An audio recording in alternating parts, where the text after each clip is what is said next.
Hello everyone. Today I am going to explain you about flow of blood in the human heart.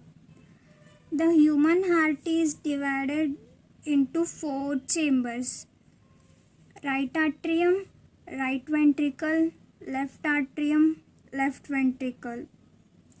The heart has superior and inferior vena cava, which carries deoxygenated blood from upper and lower regions of the body and supplies this deoxygenated blood to the right atrium of the heart.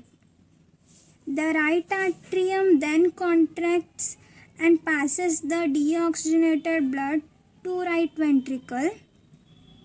Then the right ventricle contracts and passes the deoxygenated blood to the pulmonary arteries, which pumps it into the lungs, where the blood becomes oxygenated.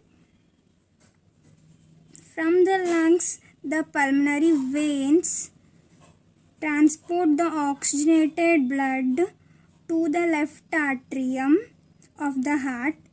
Then the left atrium contracts and passes the oxygenated blood into the left ventricle.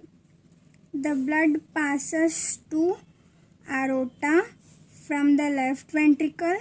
The aorta gives rise to many arteries that distribute the oxygenated blood to all the regions of the body. Like this, the blood flow takes place in human heart from atrium to right ventricle. Next passes through pulmonary arteries. From pulmonary arteries goes to lungs. Lungs oxygenate the blood, and from pulmonary veins oxygenated blood is pumped to left atrium, then passes through left ventricle. From left ventricle it goes through aorta. From aorta it's distribute the oxygenated blood to all parts of the body. Maybe you all got to know about this. Thank you for watching. Please like, share and subscribe.